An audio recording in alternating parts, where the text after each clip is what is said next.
揾我啦！你冇嘢嘛？我等緊人嚟綁架我。係外星人。阿力歐，夠膽逃學？我唔知你而家係想挑戰我底線，定係唔夠瞓，定係你而家係邊種心情啊？我唔知喎，但係我覺得呢個就好似你。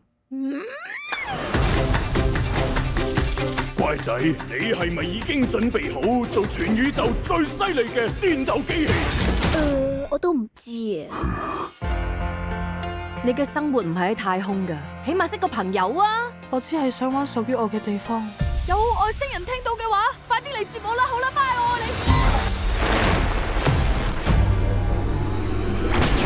真係嚟接我走啊！其實我哋一直喺宇宙揾有夢想、有理想嘅生物，好似你咁。真係好爽啊！你係咪要食咗我啊？咩話？咦？喂，唔係啊！哦，叫做艾力奧。你叫咩名啊？從來冇人問過我叫咩名㗎，我叫高爾頓。喺地球，我格格不入。我以為係地球嘅問題，定係我問題咧？喂，我中意你喎，我覺得你好好㗎。我未試過有朋友㗎。我都係喎，反正佢。我係格爾剛，諗住俾我征服啦！我啱啱先嚟啫喎。或者再同格爾鋼分著傾下。我怕醜㗎。等我同佢傾。佢睇落成個英雄咁。我啱啱先揾到歸屬感，就要睇住計鋼炸死晒大家。我朋友需要幫手，你識到朋友？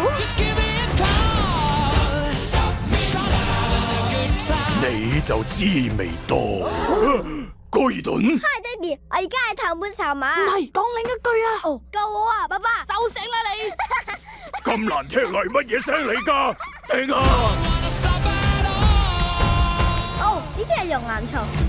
高爾頓，你知唔知我唔防火㗎？咁你又唔早啲講，你排入我個口啦。呢度原來都幾舒服㗎喎。係咩？我都未入過去。